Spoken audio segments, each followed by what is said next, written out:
inicio a la mitad del curso. El día de hoy ingresamos a la octava clase, en la cual vamos a desmontar algunos mitos políticos del contrato social de Jean-Jacques Rousseau. Es sumamente importante, ¿verdad?, desmontar los mitos del contrato social de Jean-Jacques Rousseau, porque se nos ha presentado como uno de los principales autores de lo que es el liberalismo occidental.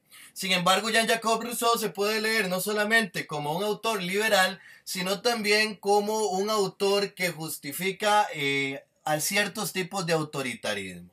O sea, los argumentos de Jean-Jacques Rousseau, dependiendo de cómo se interpreten, pueden ser empleados para una u otra cosa. Entonces, eso es lo interesante de analizar. ¿Por qué? Porque Jean-Jacques Rousseau en su época escribe contra una monarquía absoluta, como lo vamos a ir viendo poco a poco. Por lo tanto, lo que él nos plantea como otra forma de gobierno y los argumentos a partir de los cuales se legitima el gobierno civil como tal, a partir de un contrato social, no necesariamente van a tender a una forma de gobierno que garantice la libertad. Y pueden ser formas de gobierno que legitimen otros tipos de dominación, por lo menos en principio. Es importante decir que Jean-Jacques Rousseau vivió entre 1712 y 1788, por lo que vivió en la Europa del siglo XVIII. ¿Qué quiere decir que vivía en la Europa del siglo XVIII? Era una Europa donde se caracterizaba por una gran fricción que existía entre Inglaterra y Francia. Es importante hablar de Inglaterra y de Francia porque a pesar de que Jean-Jacques Rousseau es un pensador suizo, o sea, él nació en Ginebra, Suiza, sus padres son hugotones. Los hugotones son los que pertenecen a la iglesia protestante francesa. Entonces sus padres son de sangre francesa y se ha reivindicado a Jean-Jacques Rousseau como un pensador francés. Durante lo que es la segunda mitad del siglo XX, incluso se le ha considerado a veces como un pensador francés, debido a la influencia de Jean-Jacques Rousseau en la Revolución Francesa, cuestión que también es discutible porque tuvo sus fricciones también con otras personas ilustradas, como Voltaire, por ejemplo, y también porque habría que ver el verdadero papel de la ilustración en la Revolución Francesa, pero todo eso lo vamos a ir viendo detenidamente. Esta fricción que se da en el siglo XVIII entre el pensamiento inglés y el pensamiento francés tiene distintas causas. Una de ellas, y muy importante, es la forma de gobierno. Recordemos que la semana pasada, cuando estudiábamos a John Locke vivió el proceso de la gloriosa Revolución Inglesa. La gloriosa Revolución Inglesa se da en el año de 1689, en diciembre y enero de 1690. Con la gloriosa Revolución, los partidos, hasta entonces opuestos en Inglaterra, como lo eran el partido Tory y el partido Whig, el partido Tory que le apostaba al conservadurismo y por tanto apelaba y defendía incluso que la monarquía tenía un derecho absoluto a gobernar, llega a acordar o a establecer un acuerdo, un pacto social, un original compact, como le dirá John Locke y otros autores, aunque John Locke no escribió para la gloriosa revolución, sino que escribió en un contexto anterior, pero esto es irrelevante para esta parte de la exposición. Pero ese original compact aquí comienza a verse en Inglaterra como un acuerdo entre este partido Tory y el partido Whig. El partido Whig, contrariamente, representaba los intereses de la creciente burguesía inglesa, que era puritana, una burguesía que no estaba de acuerdo con la iglesia de Inglaterra y que apostaba a un orden presbiteriano de la iglesia en Inglaterra, o sea, no a un orden nacional, de acuerdo con el cual el rey era la autoridad máxima no solamente del Estado, sino también de la iglesia. Esta división entre ambos partidos y antes de que existieran estos partidos en la primera mitad del siglo XVII generaron grandes conflictos sociales que afectaron la educación, afectaron la cultura, la teología, la política y evidentemente la guerra. Por ejemplo, en la primera mitad del siglo XVII en Inglaterra se vivenció la guerra civil. Se ha exaltado tradicionalmente, después de 1950, la Revolución Francesa como la máxima gesta de la libertad, en la cual se destrona a un tirano, a un rey con pretensiones de gobierno absoluto como era Luis XVI. Sin embargo, ya en la primera mitad del siglo XVII, casi, o sea, más de 100 años antes, en Inglaterra, el movimiento de los Levelers y los parlamentaristas, que se le llamaba en una guerra civil, ya habían decapitado a Carlos I. O sea, son todas estas cuestiones de la interpretación que se hace de la historia, que hay una interpretación oficial a partir de 1950 y que va oscureciendo otros contextos, otras gestas, otras luchas. En ese sentido, en 1689, 1690, el partido Tory y el partido Whig, que representan esa dualidad del pensamiento inglés, llegan a un acuerdo para sustituir a James II, porque James II era católico. Entonces afectaba no solamente el pensamiento y los intereses de las personas Whig o de las personas que se dedicaban al comercio, que se dedicaban a la industria, los precursores de la revolución industrial en Inglaterra, por ejemplo, sino que también afectaba los intereses de los sectores conservadores. Porque si Inglaterra en ese contexto hubiera permitido el gobierno de James II como tal, probablemente hubiera sustituido todas las élites del alto clero de la Iglesia de Inglaterra. O sea, todas las personas que realmente apoyaban a James II o a la monarquía como tal, se hubieran visto afectadas por sus decisiones.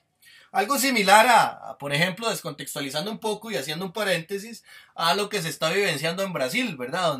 Donde Bolsonaro llega a ser un gobernante elegido por las élites más conservadoras del país para velar por sus propios intereses. Es la cara de la tiranía moderna en Brasil, pero sus decisiones llegan a ser tan escuetas, tan sorprendentes, tan incluso contrarias a lo que quiere la misma oligarquía, que están a punto, no se sabe cuándo, pero en cualquier momento en Brasil hay un golpe de estado contra Jair Bolsonaro. Algo similar era ese contexto. Pero entonces, cuando llegan a un acuerdo el partido Tory y el partido Whig, entonces surge como una especie de pacto social, un original compact, un pacto original, de acuerdo con el cual se limita el poder de los reyes a gobernar. O sea, los reyes ya en Inglaterra, de ahí en adelante, en teoría no podrán tener pretensiones de poder absoluto, porque todo el poder va a estar equilibrado entre el rey y el parlamento. O sea, hay una democracia parlamentaria, entre comillas, ¿verdad?, como modelo de gobierno en Inglaterra. Y esto la va a distanciar de Francia. ¿Por qué? Porque incluso el mismo James II, cuando es depuesto como rey, o sea, cuando se pasa por encima de su supuesto derecho divino a gobernar, de ese derecho divino de acuerdo con el cual Dios eligió a James II para que fuera rey, y si es la decisión de Dios, las decisiones humanas van en contra de la voluntad de Dios, y ni los partidos políticos, en este caso el partido Tory y el partido Whig, ni el pueblo tienen el derecho de destituirlo como rey, sino que él tiene el derecho absoluto a gobernar. Él era familia, James II era familia del rey de Francia. Entonces, a finales de, digamos, en 1690, cuando él es depuesto, se va a Francia. Incluso desde Francia se genera un proceso de guerra con Inglaterra. ¿Por qué? Porque a Francia no le sirve, o al gobierno, a las élites francesas, no le sirve que estas ideas se propaguen. ¿Por qué? Porque recordemos que el partido Tory, al ser puritano, tiene ciertas conexiones ideológicas con la iglesia de Ginebra, o la iglesia inspirada en el pensamiento de Juan Calvino, y con la iglesia de Francia. Entonces, esto puede inspirar a estos movimientos protestantes franceses a idear maneras de limitar el poder de la monarquía absoluta. En ese sentido, hay un conflicto fuerte entre Francia e Inglaterra, porque Francia tiene un poder absoluto, o sea, un gobierno que es una monarquía absoluta. La monarquía absoluta, como lo decíamos antes, sostiene que el rey gobierna por derecho divino, que Dios nombró a Adán como el primer soberano. Dios le concedió el mundo a Adán, y Adán era un monarca absoluto. Y entonces Adán va a gobernar sobre sus hijos e hijas como un patriarca. Y a Adán le va a pertenecer toda la tierra y todo lo que hay en ella. Entonces todo le pertenecía a Adán. Y este derecho Adán se lo sucede a sus hijos. Y este pacto o esta concesión que le hace Dios a Adán se renovará con Noé. Cuando Noé prepara el arca y introduce los animales, cuando pasa el diluvio universal, Dios renueva el pacto original con Noé. Entonces, por ejemplo, los reyes europeos pagaban cantidades exorbitantes de dinero a historiadores para que falsearan sus genealogías. Entonces, habían mamotretos grandes, libros grandes de la genealogía de los reyes donde decían que eran descendientes de Noé o de algún descendiente de Noé. ¿Por qué? Porque entonces eso garantizaba su derecho divino a gobernar. Aparte de que el pensamiento religioso papal les legitimaba esas pretensiones de gobernar amparados en una voluntad divina. En ese sentido, a Francia no le interesaba, ¿verdad? Tener muy buenas relaciones con Inglaterra, después de que Inglaterra se había convertido en una democracia parlamentaria, ya que en Francia el rey, por ejemplo, el último rey antes de la Revolución Francesa, que es Luis XVI, tiene pretensiones de poder absoluto, que implica que él está por encima y por fuera de la ley. O sea que ninguno de sus actos está sujeto a un juicio político o a un juicio jurídico o a un juicio moral, porque sus actos y su palabra es la ley. O sea, todo lo que él diga y haga es correcto y todo lo que mande debe ser obedecido. En ese sentido, no le interesaba el contacto con Inglaterra. Por otra parte, el pensamiento ideológico inglés y francés es muy distinto. ¿Y por qué es muy distinto? Porque en Inglaterra predomina un pensamiento utilitarista a lo largo del siglo XVIII. Este pensamiento utilitarista se caracterizará porque no se recurre al pensamiento de los grandes sistemas filosóficos, sino se recurrirá a unas filosofías prácticas que conduzcan a acciones directas. Acciones generalmente relacionadas con la utilidad que puedan tener los individuos, o sea, las ganancias. En este sentido es un pensamiento que va constituyendo la base ideológica del establecimiento del capitalismo como el modelo económico del mundo occidental. En ese sentido, el utilitarismo va a implicar que en el siglo XVIII no van a encontrarse muchas diferencias entre el pensamiento del partido Whig y el partido Tory. ¿Por qué? Porque el partido en Inglaterra, el partido Tory, va a inspirarse en el pensamiento de Burke, que es este autor, Burke, que es el principal teórico de el pensamiento conservador, y ¿cómo es que se llama? El partido Whig se va a inspirar en el pensamiento de este otro autor, que es Herbert Spencer. Herbert Spencer planteará una teoría del evolucionismo social, ¿verdad? Ambos partidos, y también con las concepciones francesas, van a tener en común el hecho de que le apuestan a laissez-faire, laissez-passer. O sea, dejar hacer, dejar pasar. El mundo se mueve solo.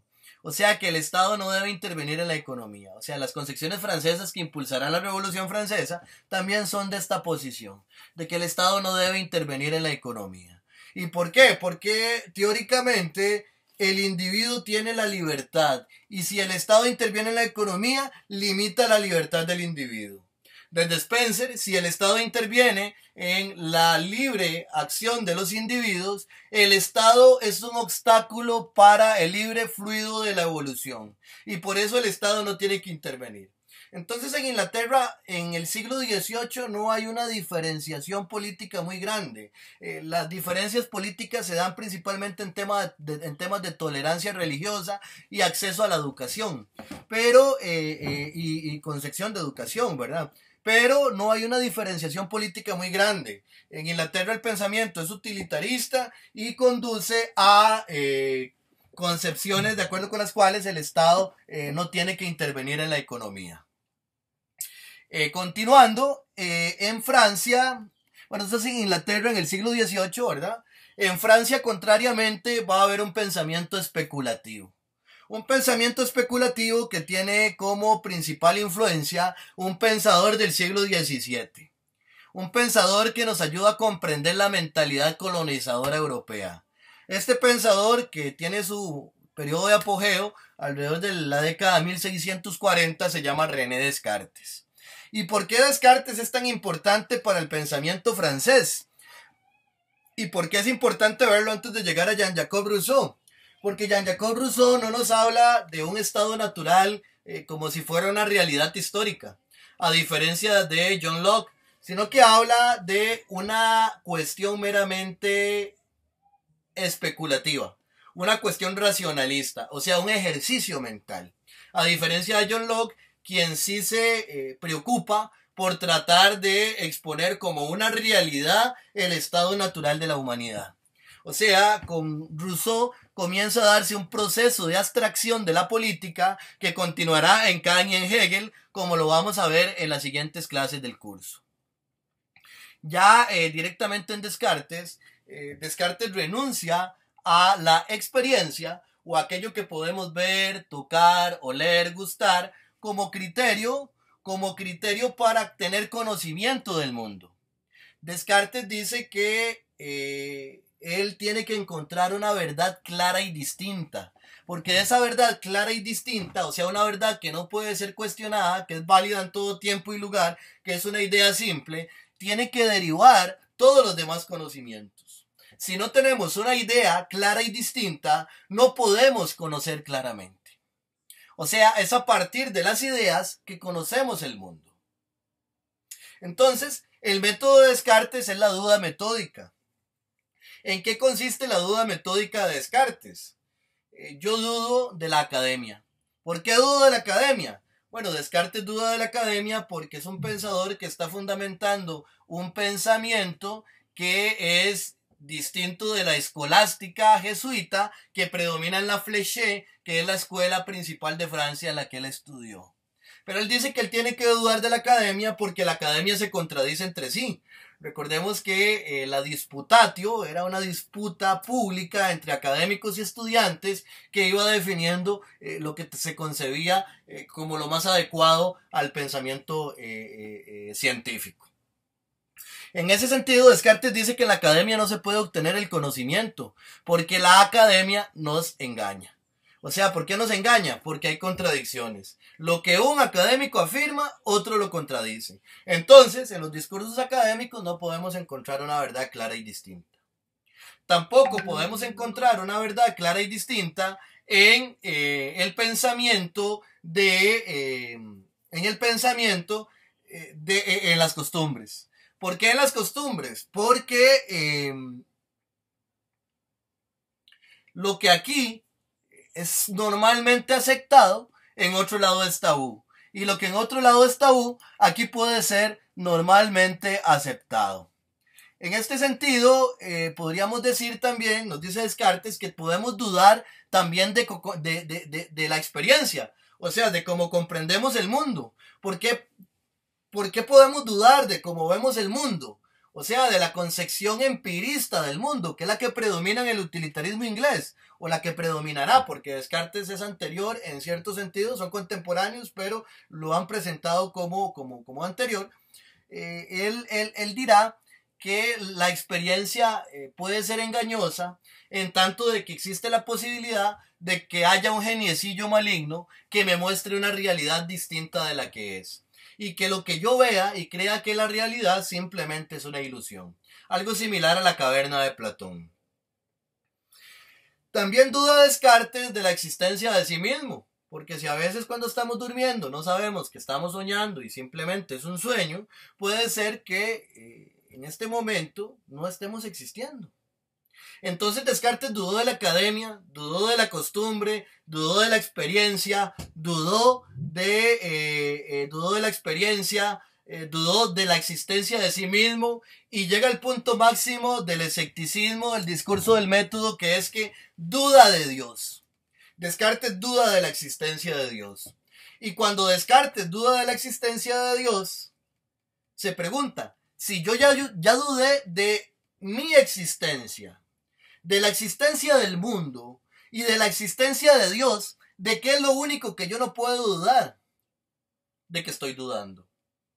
Ahí encuentra su verdad clara y distinta.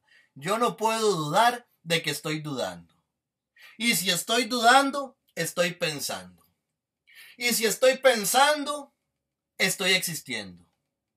Vean ustedes qué interesante. El pensamiento medieval, el pensamiento conservador, el pensamiento que va de la mano con las concepciones monárquicas y los sistemas agrario-feudales, es un pensamiento de acuerdo con el cual Dios justifica mi existencia. Yo existo gracias a que Dios le da sentido de ser a mi existencia. Con este pensamiento de Descartes, que va constituyendo el individuo moderno, estamos viendo que es el individuo quien justifica su propia existencia. O sea, yo dudo, por lo tanto pienso, y si pienso existo. Y no solo eso, Descartes continúa, dice, y si yo tengo la idea de perfección, pero no soy perfecto, puesto que dudo, entonces tiene que existir un ser superior que sea perfecto. Y ese ser es Dios. O sea, no solamente es un Dios que ya no justifica mi existencia, sino que yo justifico la existencia de ese Dios, sino que yo justifico mi existencia, y ahora también yo como individuo moderno justifico la existencia de Dios. O sea, yo conformo mi identidad y defino a mi propio Dios. Pero continúa Descartes y dice, y si Dios existe y es perfecto, no va a permitir que ningún geniecillo maligno me engañe y me muestre un mundo distinto de el que es. O sea, justifica el mundo. Entonces en Descartes encontramos un individuo que justifica su propia existencia, justifica la existencia de Dios y justifica la existencia del mundo. Entonces, en este contexto, todo lo que es humano tiene que ser como ese individuo. Entonces, desde acá, aquí encontramos una cuestión bipolar. Por un lado, podemos identificar la figura del rey como el sujeto cartesiano, un rey cuya palabra funda el mundo, un rey cuya identidad es el criterio de identidad para valorar el mundo. Y también lo podemos ver desde la perspectiva de la humanidad moderna que comienza a surgir a partir de estos discursos. O sea, estamos hablando de la revolución que dentro de algunas teorías se llama burguesa. ¿Por qué? Porque estamos viendo que es un sujeto comerciante, que es un sujeto industrial, que es un sujeto que exalta la libertad frente a las tiranías, frente a la opresión de la monarquía, y que es el que está diciendo que la libertad la tiene el individuo. Entonces tenemos esa dualidad. Por un lado, un individuo autoritario, que es el rey, que es el que impone la política y que cree que gobierna de modo absoluto y que se define en tanto que rey, pero que considera que es definido como tal por Dios,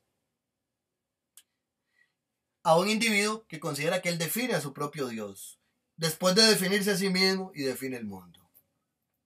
Esto de paso también nos ayuda a comprender el carácter colonial o colonizador del pensamiento occidental. ¿Por qué? Porque ese sujeto es aislado. Es un sujeto que se mira a sí mismo, se piensa a sí mismo. De hecho, Descartes lo hizo cuando iba con el ejército francés a los Países Bajos y se quedaron atrapados en un invierno muy fuerte y él se quedó en una posada. Y entonces desde su cuarto aislado que escribió el discurso del método. Es un sujeto que habla consigo mismo, pero no con otro. ¿Qué pasa, por ejemplo, cuando ese sujeto se posiciona frente a otro? Entonces vemos que si ese sujeto se definió como auténtico, como un ser auténtico, como símil de sus propios criterios, comienza a justificar la humanidad o la falta de humanidad del otro a partir de sus propios criterios, a partir de su propio Dios y a partir de su propia concepción de mundo. Entonces esto es lo que llega a pasar en América. Esto es lo que llega a pasar en América. No llegan a establecer una intersubjetividad, relaciones de horizontalidad, sino que es un europeo que llega a imponerse como concepción civilizada de humanidad, a imponer su propio Dios y a imponer su visión de mundo. Este pensamiento cartesiano va a caracterizar esa división o esa separación entre Francia e Inglaterra, que marcará la época de Jean-Jacques Rousseau. Por otra parte, encontramos Estados Unidos. Recordemos que Estados Unidos se independiza de Inglaterra antes de la Revolución Francesa, porque Estados Unidos se independiza de Inglaterra un 4 de julio de 1776, mientras que la Revolución Francesa se dará entre 1789 y 1799. Vean ustedes qué interesante esto, porque el pensamiento francés va a ejercer mucha influencia en Francia, incluso más que el pensamiento inglés, en tanto que era de Inglaterra que se estaban independizando. Entonces, por ejemplo, una obra como la de John Locke llega a manos de Thomas Jefferson, mediada por la traducción francesa, las convenciones de Messel. O sea, es la traducción francesa la que se vuelve a traducir al inglés para llegar a Estados Unidos. Y es por eso que Estados Unidos, los two treaties on government, o los dos tratados sobre el gobierno civil, no llegan a Estados Unidos como tal, sino que llega solamente el on government, o el ensayo sobre el gobierno civil, que es el segundo tratado sin el primer capítulo, y el que también se constituye, al igual que el contrato social, como una de las obras claves de la teoría política occidental de la segunda mitad del siglo XX. Ok, vamos a ir avanzando un poco, ¿verdad? Este es el contexto en el cual escribe Jean-Jacques Rousseau. Esto es importantísimo de comprender para entender el pensamiento de Rousseau. Vamos a ver también un poco lo que es la Revolución Francesa. ¿Por qué la Revolución Francesa? Porque se supone que el pensamiento de la Ilustración va a ser la causa de la Revolución Francesa. Y se supone también que Jean-Jacques Rousseau es uno de los principales representantes de la Ilustración.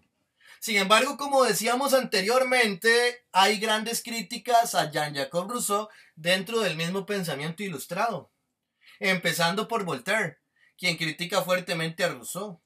Y por otra parte también hay todo un sector que considera que Rousseau más bien es un premoderno, un prerromántico. O sea que es un precursor del romanticismo como tal. Y vemos también la influencia de Rousseau posteriormente en Kant, etc. Entonces se da esta relación de esta línea de pensamiento que será la que será exaltada por el pensamiento occidental de la segunda mitad del siglo XX como la madurez de la filosofía política occidental. Por otra parte, cuando hablamos de la Revolución Francesa, tenemos que entender que se está exaltando una figura de un individuo que se le entiende como un individuo burgués, en tanto que es un individuo que se dedica al comercio, un individuo que se dedica a la pequeña industria, a producir mercancías y a vender mercancías, y que se posiciona frente a un rey que tiene pretensiones de poder absoluto, un rey que no me deja crecer. O sea, ¿por qué? Porque mientras yo trabajo, el rey me pone impuestos y me quita todo el producto de mi trabajo. Si yo no logro equiparar el poder, si yo no logro establecer una forma distinta de gobierno, en ningún momento voy a poder ser dueño de los frutos de mi propio trabajo. Este individuo es el que es exaltado, el individuo por un lado protestante, pero por otro lado ateo, que exalta la libertad individual por encima de la opresión del Estado, pero no del Estado en general, sino de una figura del Estado que es la monarquía absoluta.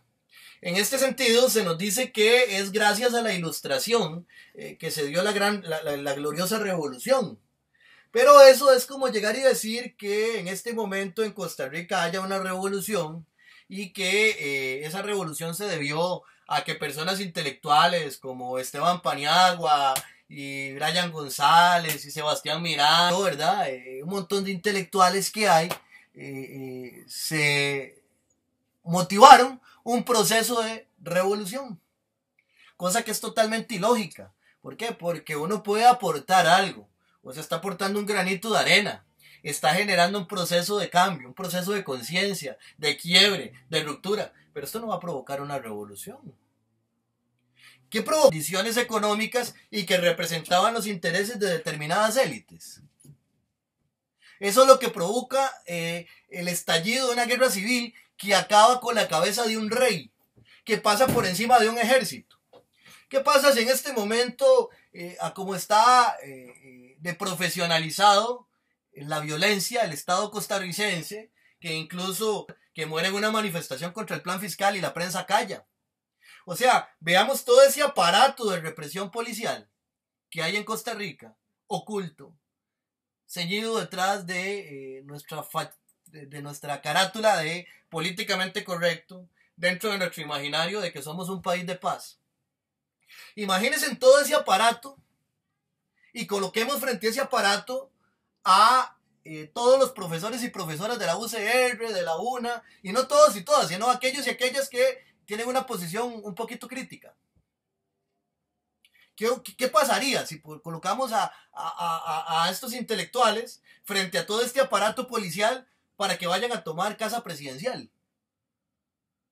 ¿Podrían tomarlo o no podrían tomarlo?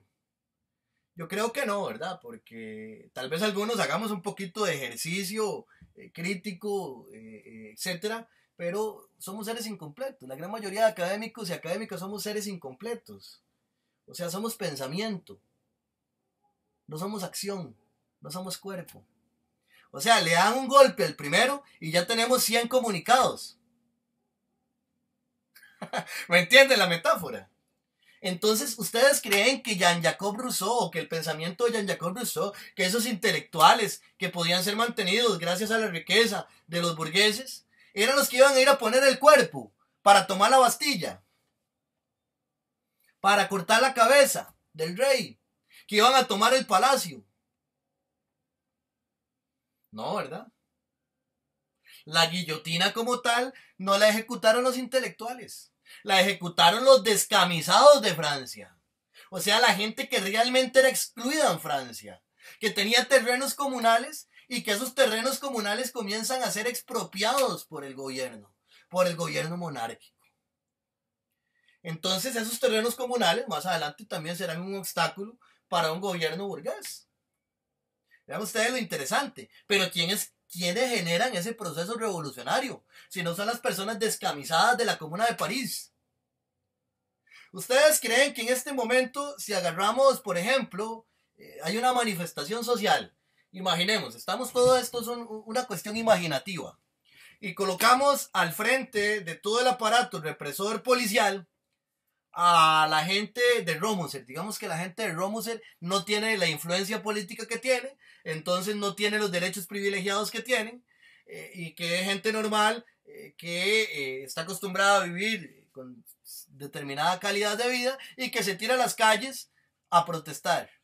¿Ustedes creen que tendrá el mismo peso esta gente de Romoser para resistir a la policía que si organizamos a todos los barrios del sur y todos los barrios del sur se tiran a la calle contra el aparato represor policial? Vean ustedes la diferencia. ¿Y por qué hago esta analogía? Porque no son los intelectuales los que generan la Revolución Francesa, son los descamisados de la Comuna de París. ¿Y qué más? ¿Cuál punto es clave para que la Revolución Francesa se ganara? La toma de la Bastilla. ¿Y qué es la Bastilla? La Bastilla es una cárcel, es la liberación de los presos políticos y de los presos que están ahí por ir en contra de la voluntad de Luis XVI. O sea, estamos hablando de que la gente que está en la Bastilla es fundamental para el proceso de la Revolución Francesa. Entonces, tenemos que seguir exaltando que fueron Voltaire, Rousseau, Montesquieu, Diderot, las piezas fundamentales de la Revolución Francesa. Eso de tomar la Bastilla es como que en este momento todas las personas que están en la Reforma y que están en San Sebastián y que están en el Buen Pastor tuvieran una conciencia política y que salen a una revolución y que se toman esas cárceles y se liberan todas esas personas. Y se unen con los barrios del sur y se unen con todo el campesinado y se unen con los movimientos indígenas. Eso es lo que pasó en Francia. O sea, no fue que habían unos intelectuales y que escribieron y que todo el mundo dijo, sí, yo nací libre, pero vivo esclavo. No, eso no pasó por la mente, pasó por el cuerpo. Entonces, la versión de que Jean-Jacques Rousseau es uno de los que inspira la Revolución Francesa, es algo que comienza a exaltarse o que se exalta de mayor manera a partir de 1950 con la teoría política occidental como una disciplina independiente de la ciencia política. Entonces Jean-Jacques Rousseau llega a ser esa figura magnánima como llegó a ser esa figura magnánima John Locke. Vamos a entrar ya directamente un poquito a el pensamiento de Rousseau. Quise hoy centrarme más en este contexto porque lo considero sumamente crítico y como estamos leyendo la obra de Rousseau, en la parte de los comentarios podemos centrarnos en discutir críticamente a Jean-Jacques Rousseau. Discutirlo desde esta perspectiva, o sea, discutir críticamente a Jean-Jacques Rousseau. Rousseau nos dice que el hombre ha nacido libre y sin embargo en todas partes se encuentra condenado. Esto es sumamente interesante y sumamente rico de comprenderlo así, porque lo podemos descontextualizar y apropiarnos de la idea para fundamentar procesos de luchas sociales con nuestras condiciones actuales. Pero ¿es realmente esto lo que quería decir Jean-Jacques Rousseau? O sea, sí, vivimos como esclavos y esclavas, pero Jean-Jacques Rousseau está diciendo que vivimos esclavos y esclavas de la monarquía. Jean-Jacques Rousseau no nos está diciendo que lo que él vaya a plantear sea lo mejor, sino que vivimos esclavos y esclavas de la monarquía. Porque si vivimos bajo una ideología de acuerdo con la cual yo soy simplemente un rebaño, que pertenezco a un pastor, que es un rey, porque así ha sido elegido por Dios, yo no pienso que nací libre. O sea, el papel de lo que dicen Jean-Jacques Rousseau en Francia es sumamente fundamental. Nacemos libres, pero vivimos esclavos. Pero tampoco, como lo dijimos, es que esto va a ser la punta de lanza de la Revolución Francesa. Simplemente es un aporte más a un proceso.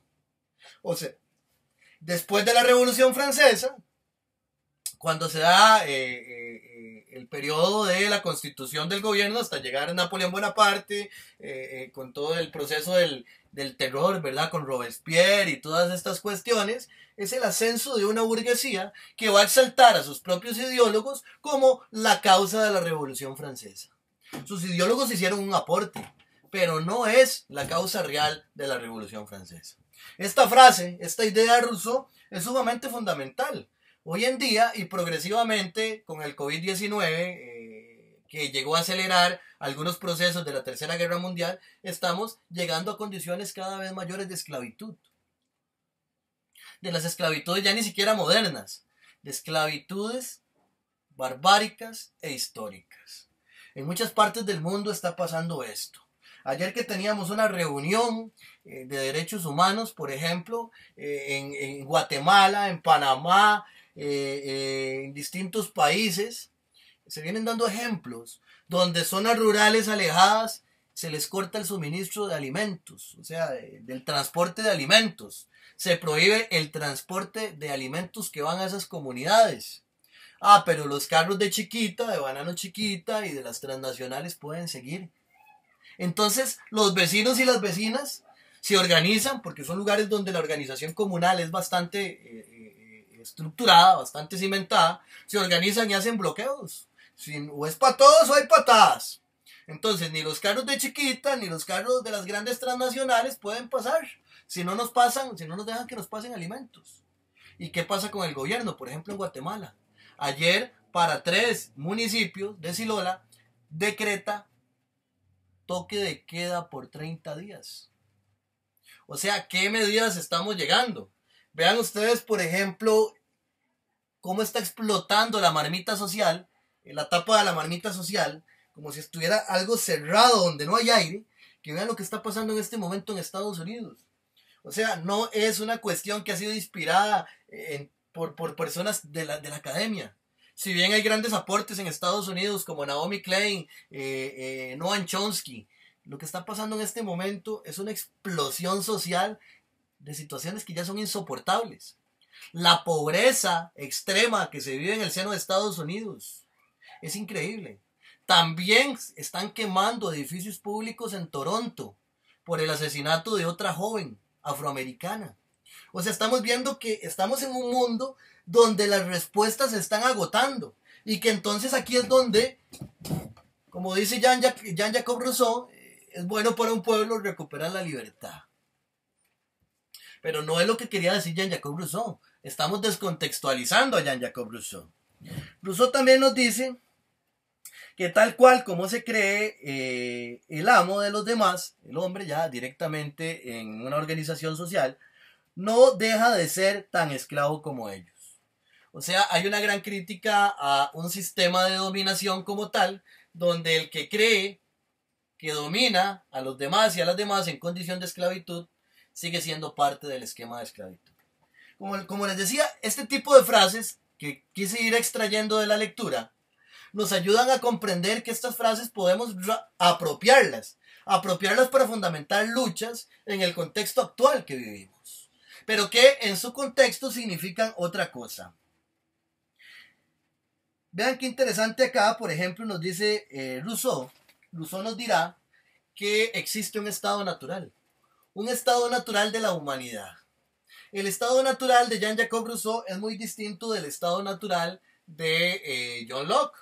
Recordemos que para John Locke el estado natural surge porque los hombres, padres de familia, que tienen una hacienda, quieren acrecentar su propiedad, pero no pueden, porque tienen el derecho de ejecutar el castigo en la persona que atente contra su propiedad, pero existen ciertas cuestiones defectuosas en el proceso de dar un castigo justo o proporcional a la pena, en tanto que yo soy juez y parte a la hora de aplicar el castigo, y que para solventar esas cuestiones racionales es que surge el Estado. O sea, el Estado surge para salvaguardar la propiedad privada.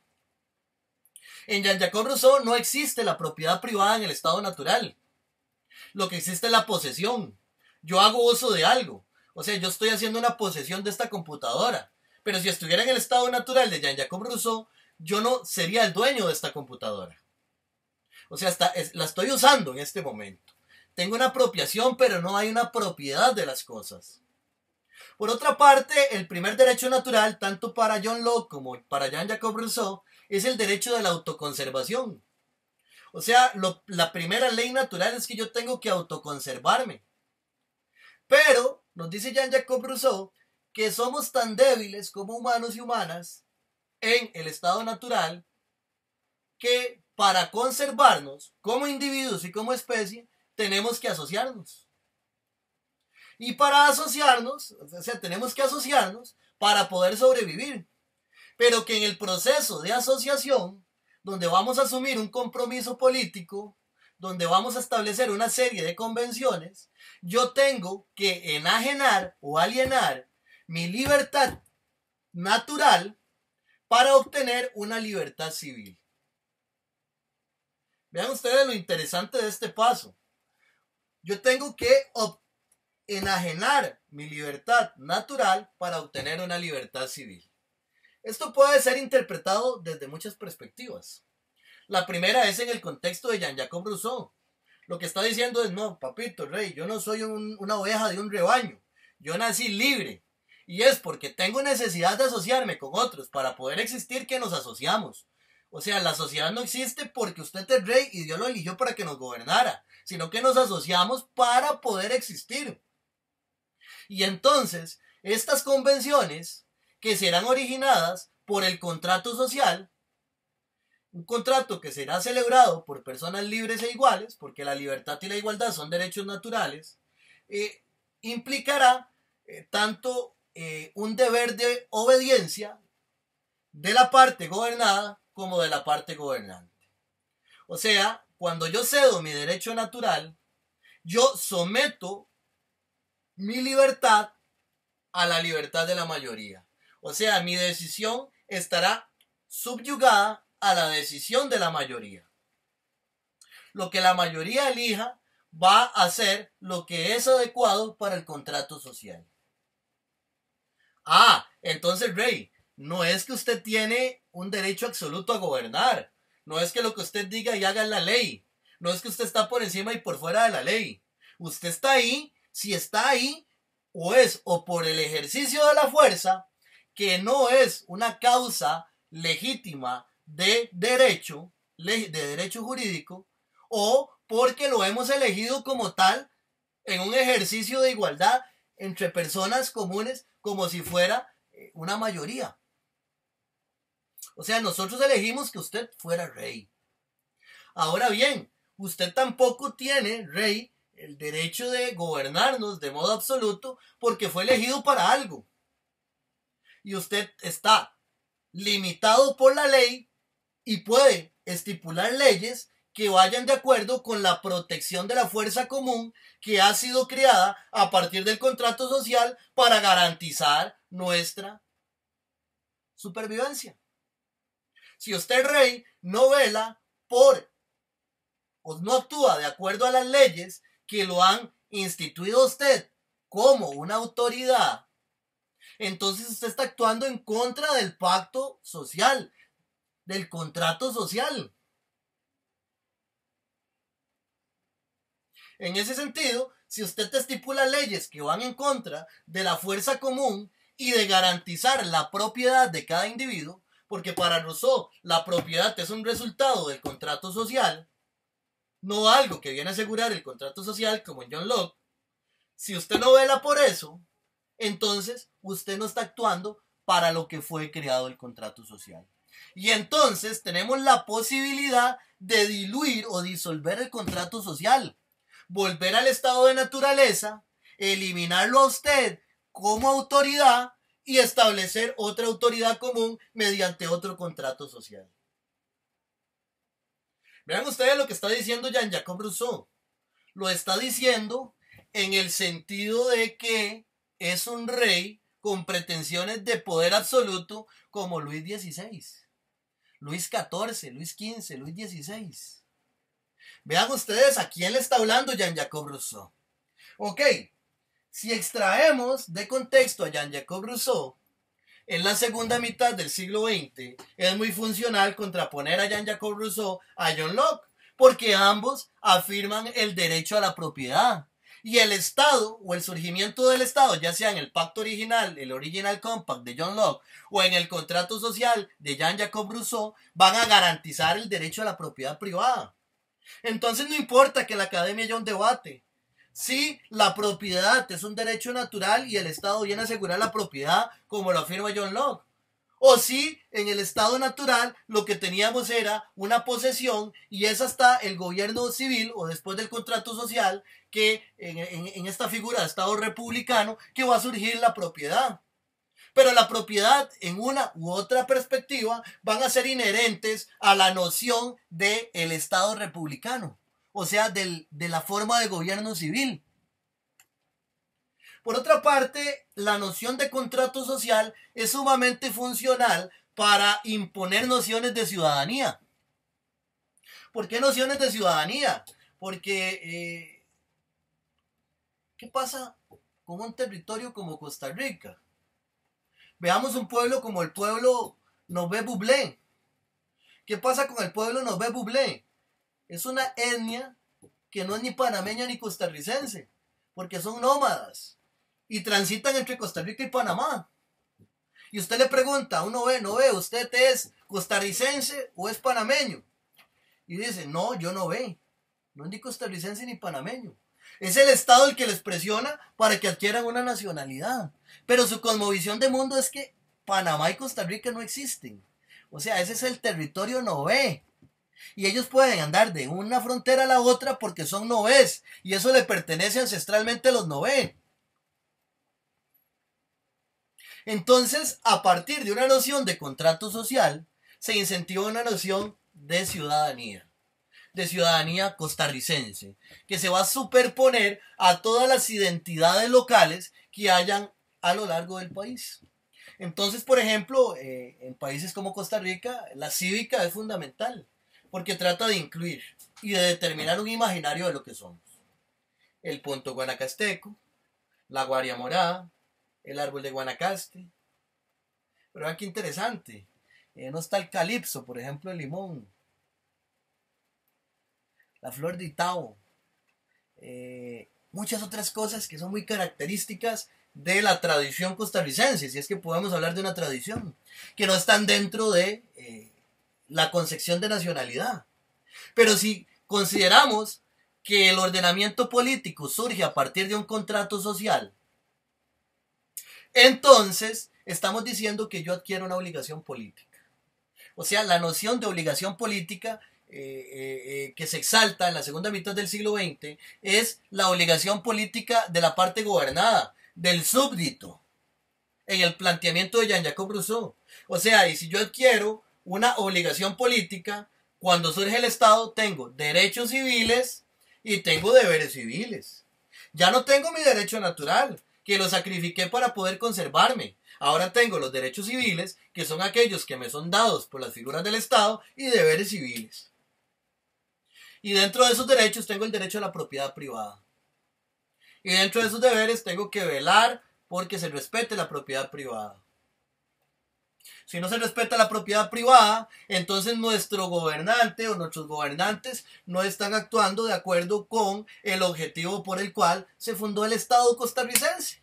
Y entonces desde fuera Estados Unidos tiene toda la facultad para llegar y legitimar un proceso de guerra civil y apoyar una invasión o apoyar un golpe de Estado.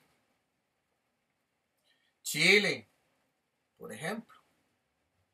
Vean ustedes qué interesante, todo esto se gesta a partir de la segunda mitad del siglo XX.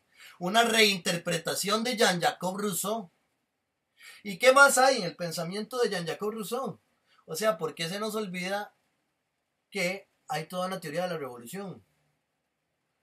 ¿Por qué esa teoría que le sirvió a la burguesía para justificar un proceso revolucionario mediante el cual generaron un tipo de Estado moderno que rompía con el Estado paternalista o el Estado medieval basado en las monarquías, el mismo Estado moderno trata de ocultarlo?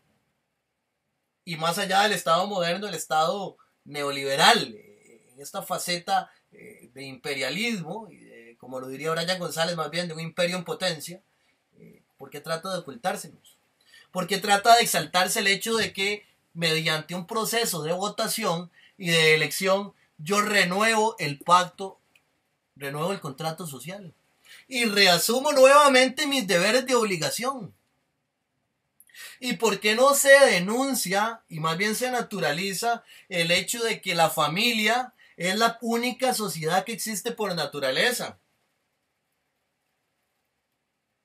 Y que el padre va a darle, va a proveer lo necesario para subsistir al hijo y el hijo va a obedecer al padre. O sea, una relación de mando y obediencia que la hemos venido viendo desde Aristóteles. Y en este sentido, no solamente el padre va a mandar y el hijo obedecer, sino que es por un acto de amor. O sea, el amor es vertical. El amor nunca es dialógico. El amor nunca es de consenso. El amor nunca es de diálogo. El amor es de haga esto, porque yo siento que es lo mejor para usted. Y aquí es donde viene la fase adultocéntrica del pensamiento de, ¿cómo es que se llama? Del pensamiento de Jean-Jacques Rousseau. Por aquí había sacado una cita al respecto. Vamos a ver si aquí está. Cuando llega la edad de la razón, o sea, ya cuando el hijo ya no pertenece a una sociedad natural, que es la familia, y si continúa la familia es por convención y no por naturaleza, cuando llega la edad de la razón, siendo él solo juez de los medios apropiados para conservarla,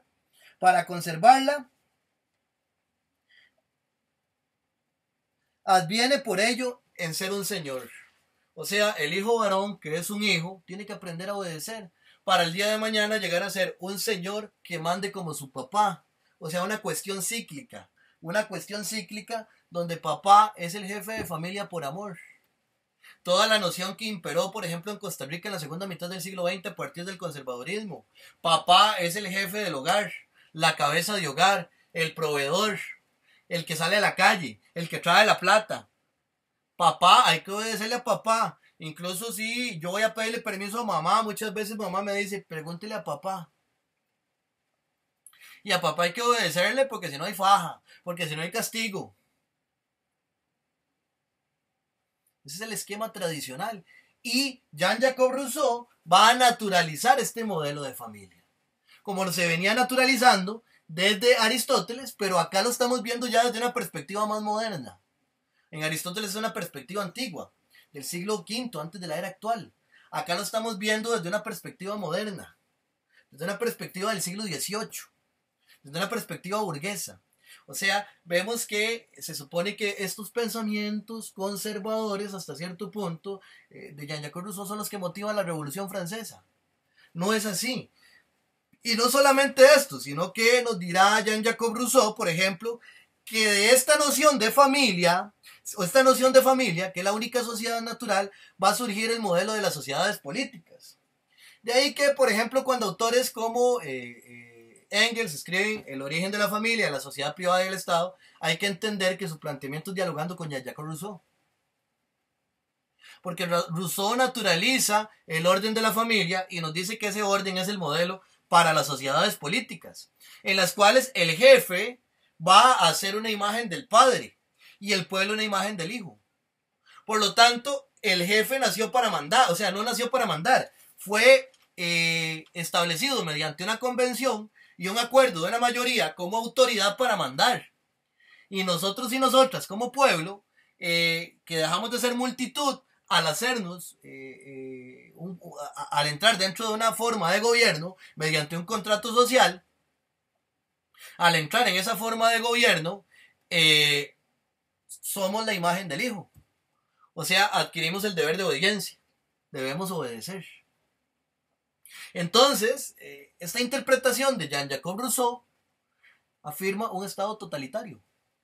O sea, si el gobernante es como el padre y el padre manda por amor, nos dice Jean-Jacques Rousseau que el gobernante no va a mandar por amor al súbdito, sino que lo va a hacer por el placer del mando. O sea, al gobernante le gusta mandar. Y esa es la retribución que va a tener por mandarnos. O sea, lo que va a sustituir el amor del padre es el deseo de mando del padre, el deseo de mando del jefe o del gobernante. Entonces volvemos a una visión cuasi paternalista, pero con otras figuras. Y tal vez con una visión de que ya no es un producto de la naturaleza, esta relación, como si se vería, por ejemplo, en Hugo Grocio, en Hobbes, como lo dirá Rousseau, sino producto de una convención social. Bueno, ya en Hobbes es una convención social. Pero aquí lo que estamos diciendo es que quien gobierna tiene derecho de imponerse o imponer su poder a quien es gobernado. Nos dirá Jean-Jacques Rousseau que esto es solo si logra a través de sus mandatos buscar la cohesión de la fuerza común que ha sido formada para subsistir y velar por la propiedad de cada individuo.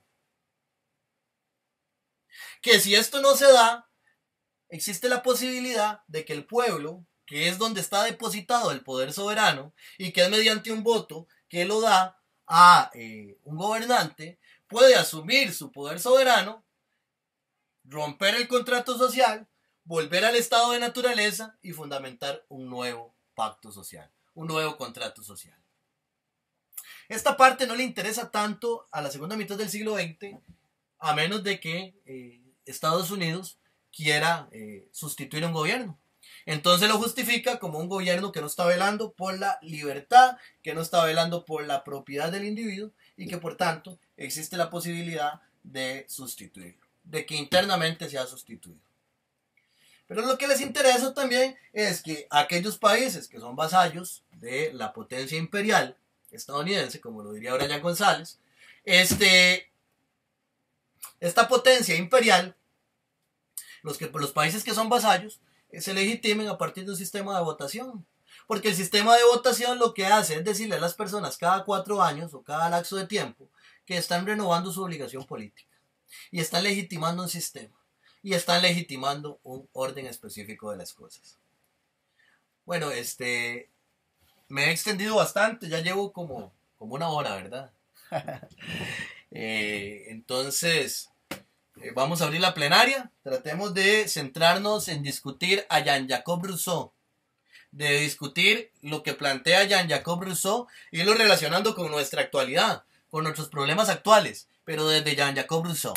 Vamos a ver, ¿quién quiere asumir la palabra?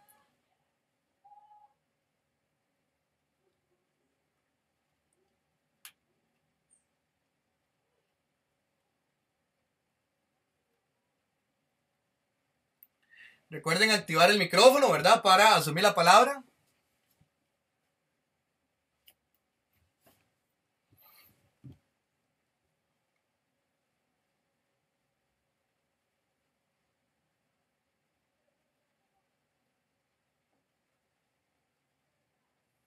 Bueno, buenas a todos y a todos. Buenas. Creo que alguien más vaya a hablar, me parece. No sé, yo no veo ninguna mano levantada por acá. Ok.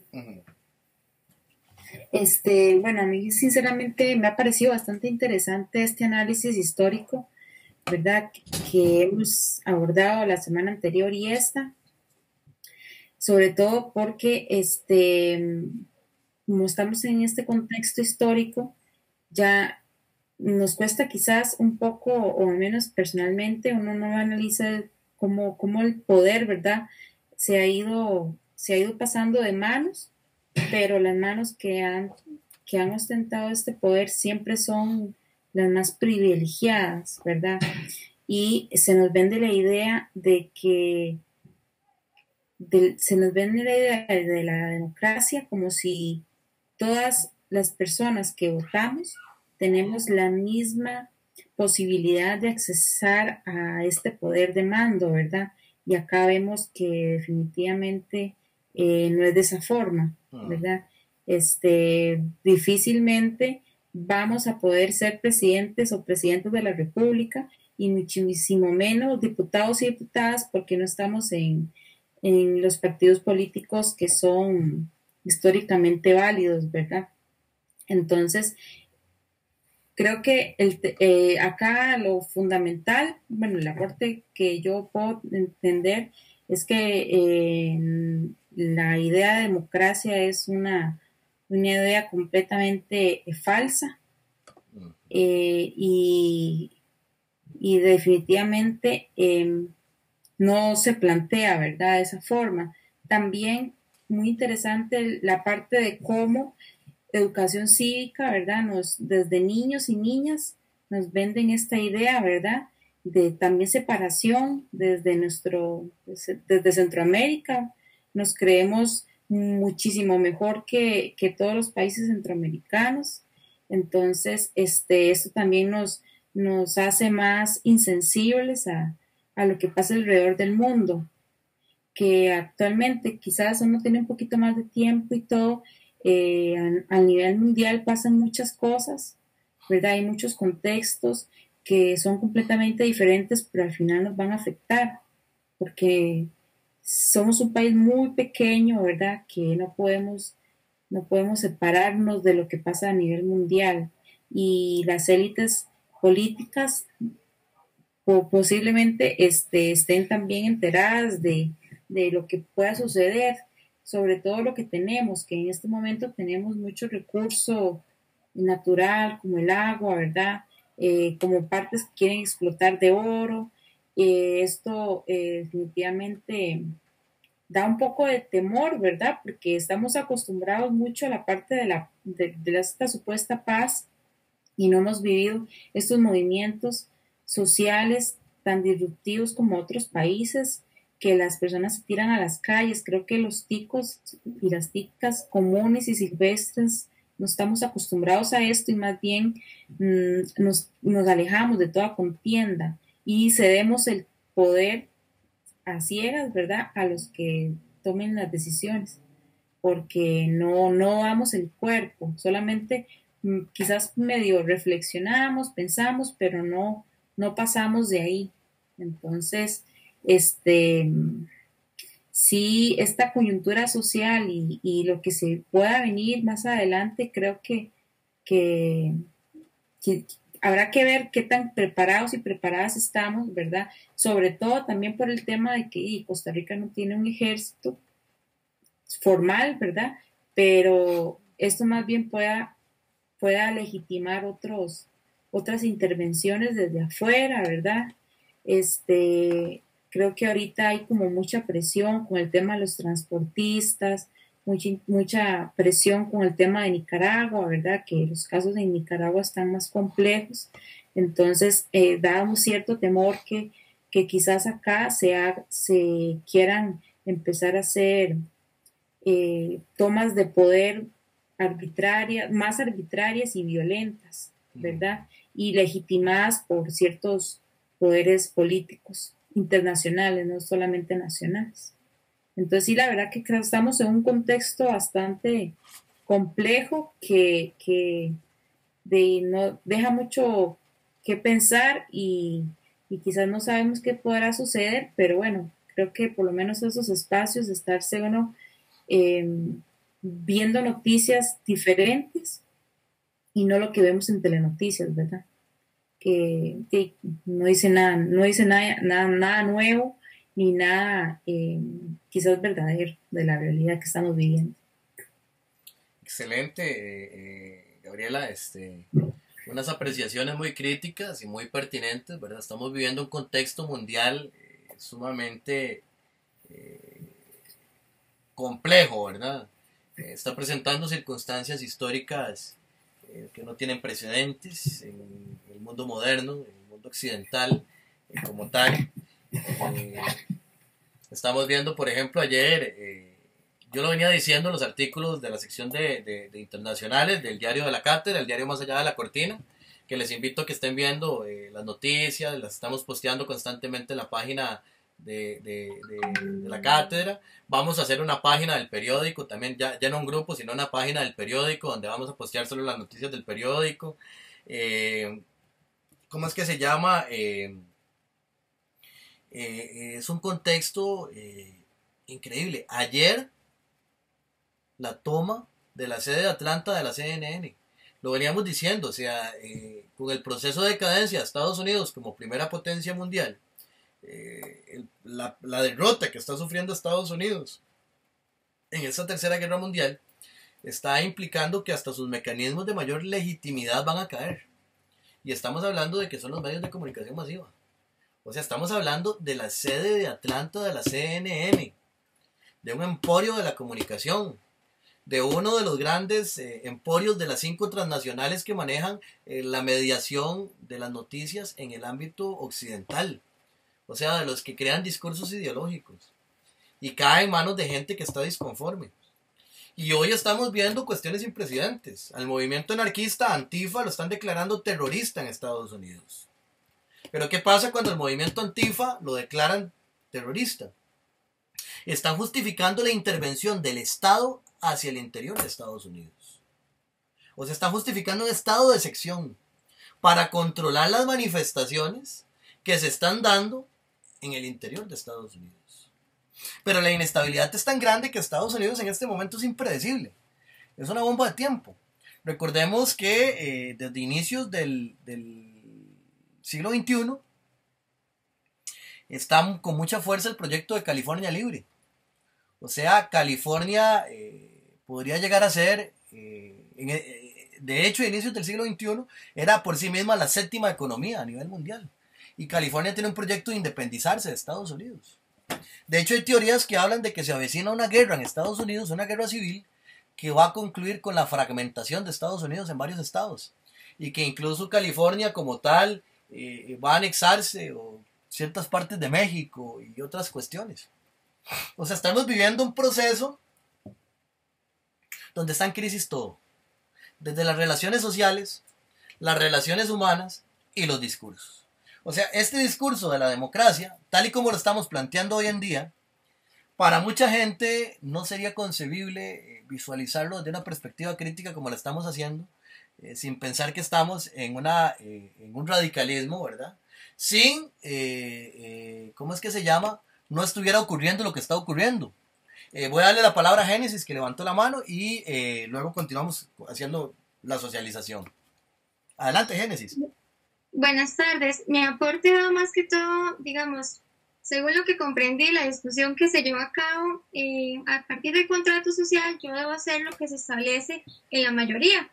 Sin embargo, ahí me surgió como una duda, una contradicción, porque cuántas veces el gobierno, ¿verdad?, los grupos de poder económico, los hombres de negocio, colocan su interés colectivo como el interés de la mayoría. Y ahora que usted menciona lo de los medios de comunicación, yo veo la relación ahí, digamos, de cómo ellos tienen el acceso o el poder para manejar los medios de comunicación y a partir de eso hacer que su interés, no sé, como que nosotros lo interioricemos como si fuera el de nosotros, digamos. Entonces a mí me llama mucho la atención porque se queda como una contradicción. Al inicio parecía como que es lo mejor, ¿verdad? Para todos, pero ¿cómo se maneja ese interés? Génesis es sumamente interesante porque si vemos a Jean-Jacques Rousseau en la segunda mitad del siglo XX es muy distinto a su contexto. Cuando él habla en su contexto de la mayoría, nos está diciendo de que el pueblo puede propiciar una revolución como la Revolución Francesa. Pero también él nos dice que la mayoría o la decisión de la mayoría del contrato social debe estar siendo legitimado a partir de elecciones populares. Lo que le interesa de la noción de la mayoría a los gobiernos occidentales de la segunda mitad del siglo XX es la noción de las elecciones populares. O sea que si la mayoría eligió que fuera Alvarado y no que fuera Alvarado, entonces la elección de la mayoría legitima el deber de obediencia. O sea, el sistema electoral como tal enfatiza una noción de mayoría. La noción de la mayoría numérica, la noción de la mayoría de un voto, en un sistema donde la democracia se reduce a que usted tiene el poder por 5 minutos cada 4 años. Lo exponía muy lúdicamente uno de mis mentores, Eduardo Saxe Fernández, quien decía en una conferencia, el sistema electoral y la noción de democracia, de poder soberano, de la democracia representativa, es similar a que usted le permitan tener sexo cada 4 años y por 5 minutos. O sea, imagínense ustedes el nivel de represión. Y así es el nivel de libertad que tenemos. O sea, imagínense que usted, cada 4 años, usted va y entrega su cédula. Cuando entrega su cédula, le dan un poder. Le devuelven un poder que usted había dado. Usted asume ese poder, va dentro de una urna, pone una marca, tiene ese poder, lo deposita en una caja y ya concedió ese poder. Va y le devuelven su cédula y ya usted no tiene ese poder. Lo que usted tiene es una obligación de obedecer. La obligación de obedecer políticamente. Entonces, esa noción de mayoría es la que le ha interesado a las élites. O lo que les interesaba por lo menos antes de los últimos 10 años. Ya estamos viendo que a las élites ni siquiera les interesa eso como legitimación. Lo siguen reproduciendo porque es un mecanismo histórico y sustituirlo podría ser, provocar un descontento social. Pero las elecciones son manipuladas. Son manipuladas desde muchos aspectos. Sin embargo, esa noción de mayoría era la que predominaba en la segunda mitad del siglo XX. ¿Por qué? Porque en los sistemas comunistas no había sistemas electorales. Entonces, era una característica que empleaba Occidente para tratar de diferenciarse de los sistemas comunistas. Entonces, si no hay sistema electoral, no hay democracia. Si no hay democracia, no hay libertad. Si no hay libertad, no es una forma de gobierno y es el enemigo. Y entonces tenemos que combatirlo. Era un orden discursivo. Ya en la segunda mitad en la segunda década del siglo XXI, los sistemas electorales en el plano mundial llegan a ser una pantomima. Si es que en algún momento tuvieron algún sentido más que reafirmar esa diferencia del pensamiento occidental con el pensamiento no occidental, porque no era solo el marxista, era o el comunista, porque el comunismo no es solo marxismo, hay muchos modelos de comunismo, sino contra todo lo que no fuera occidental, incluidos indígenas, organizaciones de etnias negras, asiáticas, etc. Ok, esta noción de mayoría que usted recalca sí está presente en cierto sentido en Jean-Jacques Rousseau, pero no es la noción que se exalta a través de la cívica, que nos hablaba Gabriel ahora. O sea, ese sentimiento de cívica que es tan impulsado, ¿verdad? Principalmente en la década de los 90, de yo soy muy tico, etc., nos exalta un pensamiento de Rousseau de acuerdo con el cual votar es un derecho y un deber. Porque a través del sistema de votación se garantiza la libertad, porque se renueva el contrato social. Pero la noción de mayoría no llega en ese discurso cívico al hecho de que el gobernante o la parte que es elegida para gobernar debe sujetarse a la ley y debe estipular leyes que sean para garantizar la fuerza la fuerza común que se origina para asegurar la conservación y la propiedad privada del individuo. Ah, pero tal vez sí. Entonces vea qué interesante. el bien común hacia el que se apela, el interés común hacia el que se apela en Rousseau, es el bien común de mantener la cohesión del Estado. De mantener la cohesión del Estado. Porque el Estado por sí mismo nos garantiza la vida. Fuera del Estado nos morimos. Entonces el Estado tiene que existir porque nos garantiza la vida. Y uno de los deberes del gobierno, una vez que ha sido elegido por un contrato social, es hacer la cohesión de la fuerza civil. La cohesión del Estado. O sea, si algo atenta contra la cohesión del Estado, o sea, una noción distinta de nacionalidad, de orden económico, de orden cultural, etc., el Estado puede reprimir eso, desde Jean-Jacques Rousseau. ¿Por qué? Porque está atentando contra la fuerza común que asegura la conservación. Y por otra parte, el Estado también tiene que asegurar la propiedad del individuo. Esto en el contexto de Rousseau responde a diferencias con el rey. El Estado es el rey. Entonces el rey no garantiza la cohesión de las personas, más bien el pueblo está dividido. Y el rey, si le da la gana, te quita lo que vos has producido, pero te lo quita a vos como a cualquier otra persona.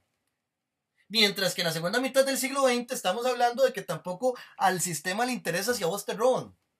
O sea, si en este momento entran a robar a tu casa y vos llamas al sistema judicial, probablemente llegue la policía dentro de un par de horas, vas a tener que ir mañana al sistema judicial, dentro de 15 días van a ir a sacar huellas digitales a tu casa y dentro de 3 meses te van a decir que van a archivar el caso. No digo fechas exactas, es una narración ficticia, pero puede que suceda algo similar. Pero ¿qué pasa si se meten a robar en la casa de Otto Guevara o en la casa de Oscar Arias? ¿Cuántas horas después agarran a las personas?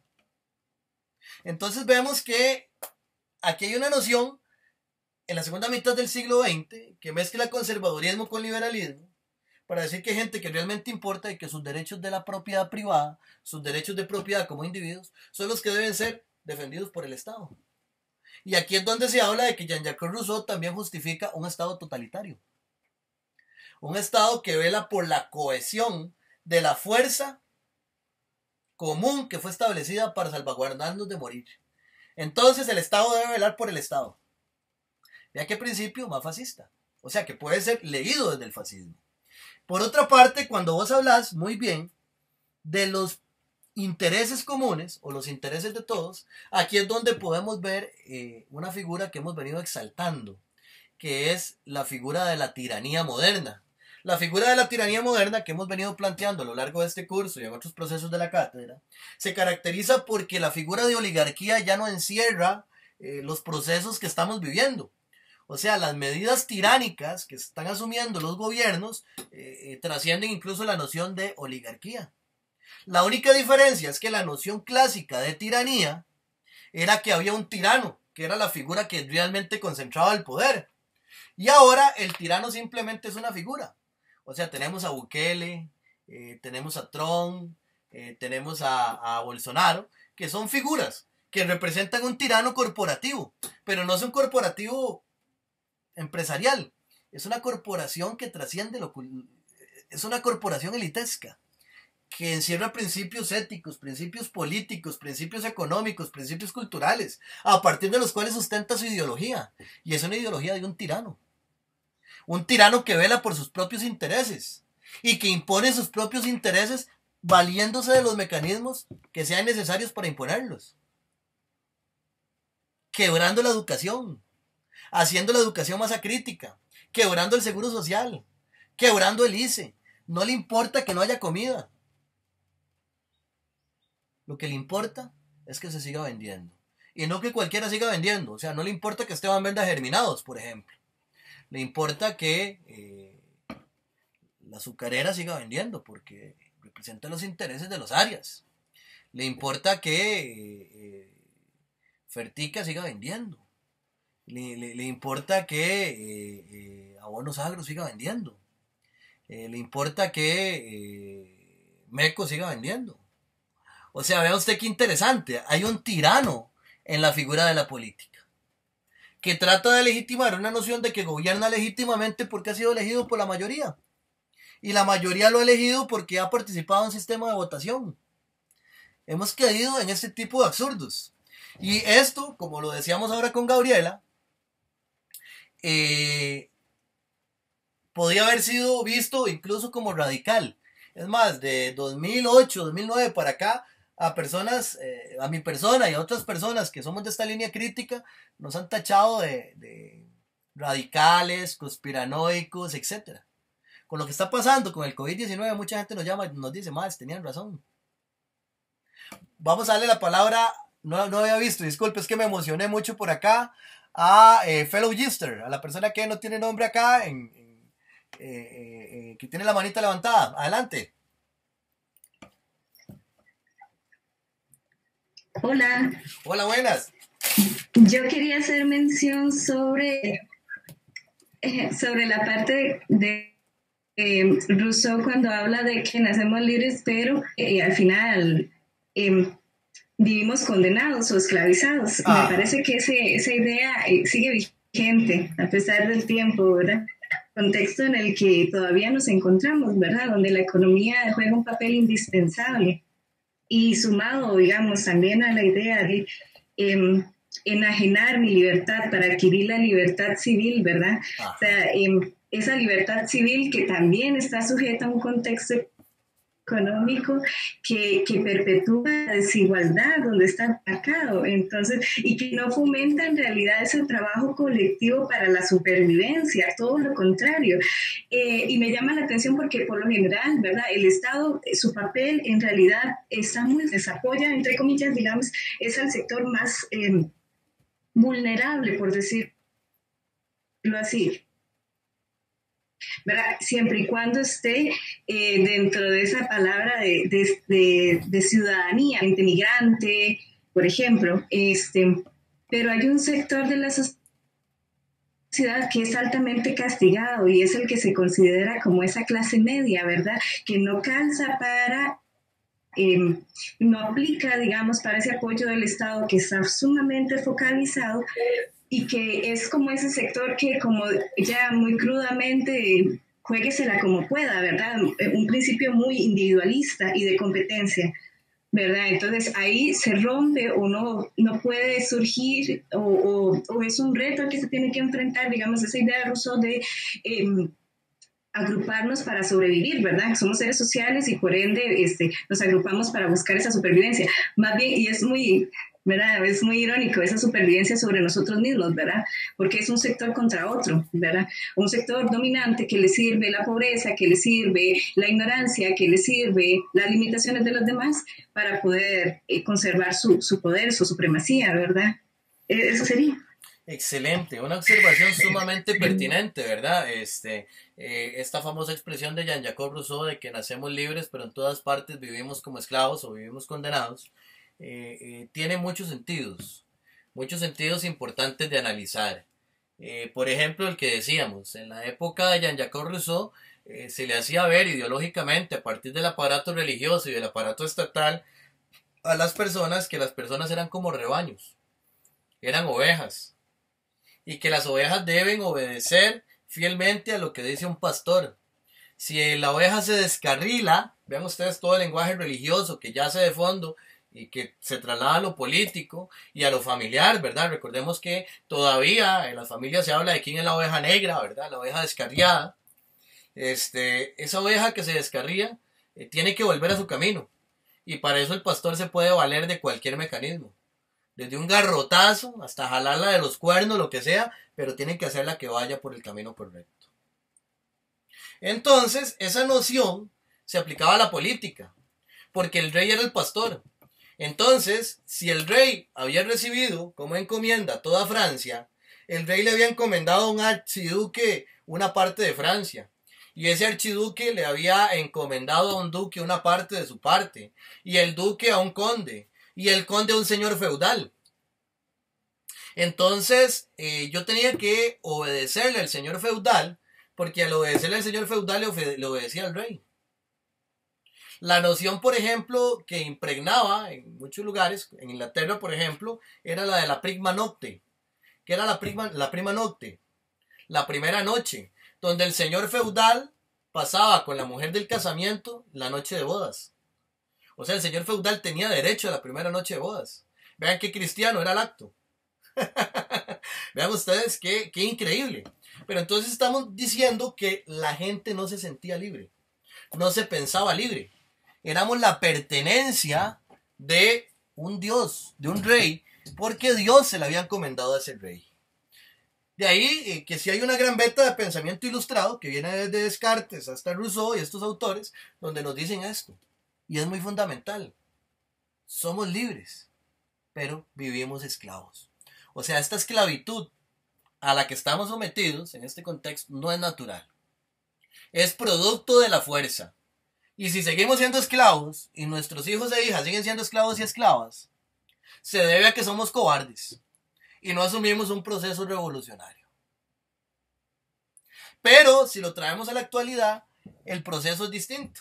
Por lo menos antes del COVID-19. En los tiempos ya no son antes de Cristo y después de Cristo. Ahora son antes y después del COVID-19.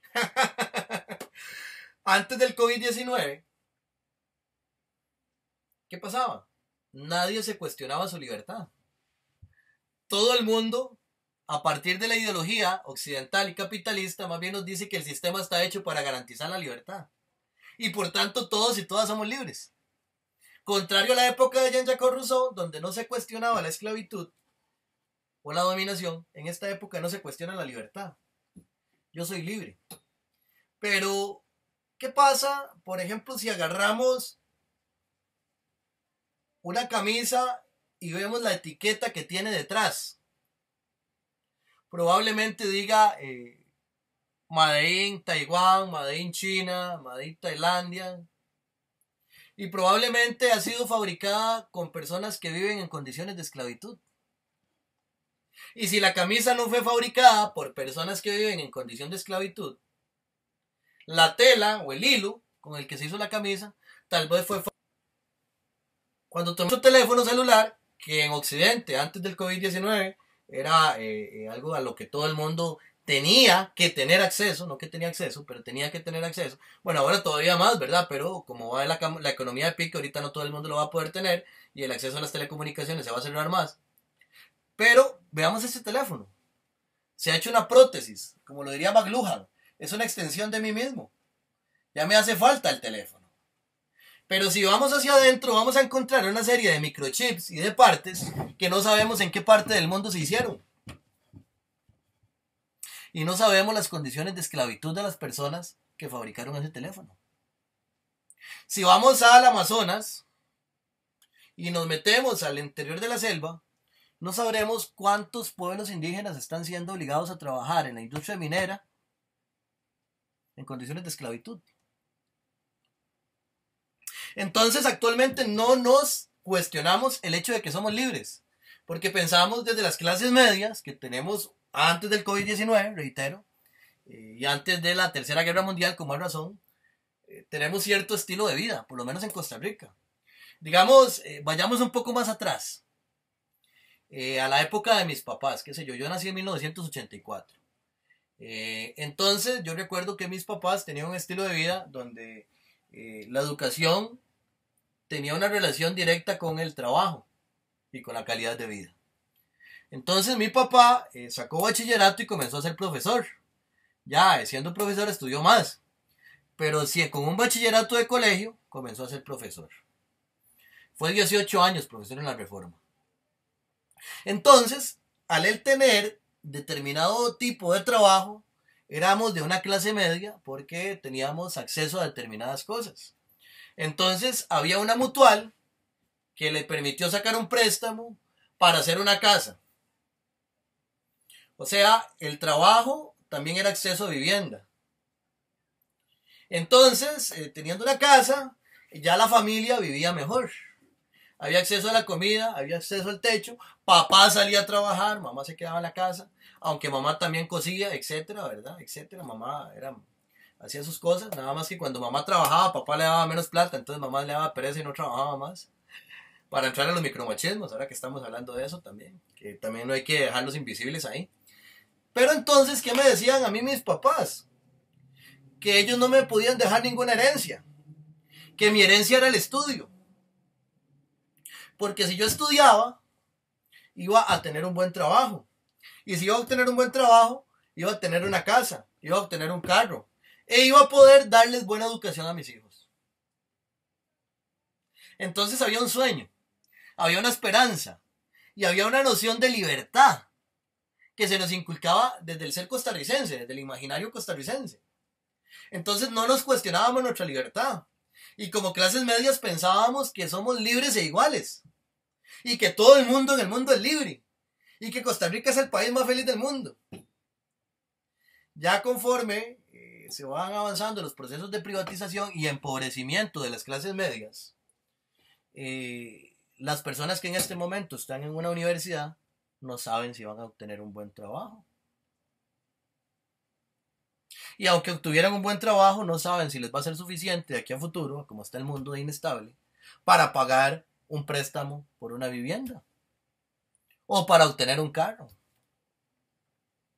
Y a como está la crisis ambiental, no saben si le van a poder heredar siquiera un mundo a sus hijos e hijas. Entonces, en ese sentido, estamos cayendo en una noción donde o en una conciencia de que esa noción de libertad que creemos no es tal. Y esto nos puede ayudar a entrar en una conciencia mediante la cual critiquemos toda esa estructura de valores occidentales que hemos venido desmontando a lo largo del curso para ver qué solución encontramos en colectivo. Precisamente en colectivo, ¿verdad? Porque es en colectivo donde la tenemos que encontrar. Antes de continuar, voy a darle la palabra a Gabriela, que también alzó la mano. Gabriela, recuerda activar el micrófono.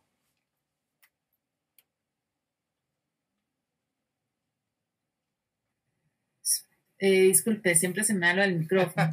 Sobre este asunto creo que es muy, muy interesante y más con lo que decía Francini, ¿verdad? Que ahorita con el tema de que la esclavitud se mantiene. Sin embargo, creo que se mantiene, pero no nos damos cuenta. Pensamos que somos libres y no lo somos. Exacto. ¿Verdad? Entonces esto no nos permite ser conscientes de la realidad que vivimos y cuestionarnos cosas porque pensamos que somos libres, porque estamos en un sistema completamente individualista, ¿verdad? Y podemos sentirnos fracasados o fracasadas por no haber alcanzado ciertos sueños o ideales y esto definitivamente nunca los íbamos a lograr alcanzar, ¿verdad? Porque realmente somos esclavos. Entonces, yo, bueno, en mi trabajo estoy trabajando con personas que ya están prontas a pensionarse y veo, ¿verdad? Y de hecho esto me ha permitido cuestionarme cuánto tiempo quiero yo trabajar en una institución cuando al final me voy a salir de esa institución y la pensión me va a quedar súper baja, ¿verdad? Y definitivamente no, quizás no va a permitir el nivel de vida que tuve durante mi tiempo laboral, ¿verdad? Entonces creo que esto, bueno, personalmente me ha permitido tratar en la medida de lo posible de ser consciente del gasto, porque estamos en un mundo completamente consumista y este consumo excesivo de bienes y servicios hace que se mantenga el sistema. Entonces, si yo como persona consumo más de lo que necesito, estoy también cada vez siendo más esclavo del sistema, ¿verdad? Entonces, entre más dependa yo del sistema, de ciertas cosas, de X cantidad de ropa, X cantidad de viajes, tenga tanto acceso, creo que la clase media más bien es la que tiene esta posibilidad, ¿verdad? De esclavizarse más porque tiene acceso a tener una tarjeta de crédito, tiene acceso a adquirir una hipoteca por 30 años, tiene acceso a muchas cosas para poder consumir. Entonces, esta clase es la más, quizás en términos diferentes, ¿verdad? Que las clases más empobrecidas, pero es una clase que mantiene la economía, pero no tiene para nada autonomía, a pesar de poder tener acceso a servicios y bienes que las clases más empobrecidas no lo tienen. Entonces, bueno, a nivel personal sí creo importante uno cuestionarse lo que gasta, porque definitivamente va quizás a tener mayor bienestar y seguridad teniendo otro estilo de vida que no es el que está impuesto en la actualidad. Excelente, Gabriela. Muy interesante porque va muy de la mano con lo que mencionábamos todos y todas, ¿verdad? En esta fase de diálogo, ¿verdad? El consumismo y la libertad. Qué relación más curiosa, ¿verdad? Es como la relación que hablábamos anteriormente entre libertad y esclavitud. Porque pensamos que, bueno, en el siglo XVIII se pensaba que se era esclavo por naturaleza. Y entonces se promueve que no, que se es esclavo por la fuerza y por la convención. Actualmente pensamos que somos libres y somos esclavos y esclavas. Pero también pensamos que somos libres en la medida que podamos consumir. O sea, mi libertad se manifiesta en cuántas veces yo pueda ir a un mall, tomarme una Coca-Cola, comerme un combo de McDonald's, ir a un cine. ¿Cuántas veces puedo comprarme unas tenis Nike? Si puedo comprarme el iPhone que está saliendo en este momento. Si puedo comprarme el iPad. Si puedo pagar los mejores trajes de mi juego de video. Si puedo pagar por determinada aplicación. O sea, la libertad del mundo capitalista actual y de la ideología actual como tal es el hecho de que la libertad es el consumo. Pero contrariamente, la libertad está en la conciencia, como vos lo decís. O sea, por ejemplo, esta semana, en la campaña de promoción de la autonomía alimentaria, no vamos a usar plástico. Vamos a usar estas cajitas para los germinados. Entonces es parte de la misma conciencia, de eso que vos estás diciendo. O sea, una cajita con germinados hasta aquí, verdes, y le decimos a las personas, o sea, usted pagaría 1,000 colones por esta cajita llena de papas fritas. Papas que están hechas con grasas trans y que han sido cultivadas con agroquímicos que están dañando la pared del intestino y causándole una serie de enfermedades. ¿Por qué no paga 1,000 colones por una canasta con germinados que regenera la pared intestinal y previene que usted padezca todas esas enfermedades? En ese sentido, vemos que hacer conciencia sobre nuestro consumo, no solamente en el sentido del desperdicio del dinero y de los recursos, que no solamente son el dinero, sino de los recursos, la basura que se genera, etc.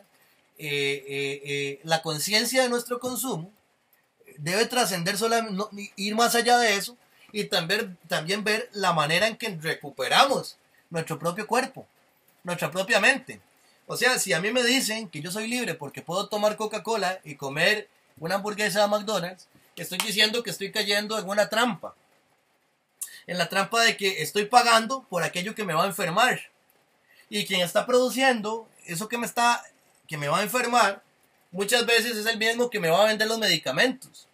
Como Monsanto, cuando produce los agroquímicos y las semillas alteradas genéticamente que me enferman, posteriormente es el que me va a vender los medicamentos mediante la Bayer, para que yo me prevenga de las enfermedades. Entonces, qué importante que es recuperar la autonomía alimentaria como parte de recuperar nuestro control sobre nuestro consumo.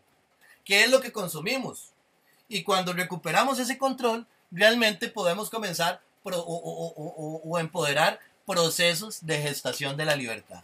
Totalmente de acuerdo con esa observación de que debemos de hacer conciencia sobre nuestro consumo, en muchos sentidos. Vamos a ver quién más quiere comentar, aportar.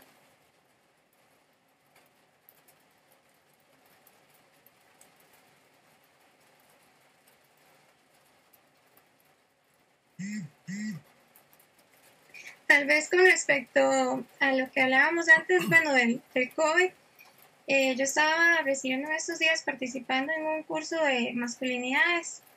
Entonces veíamos cómo inclusive en ese contexto se naturalizan esos roles y estereotipos de género.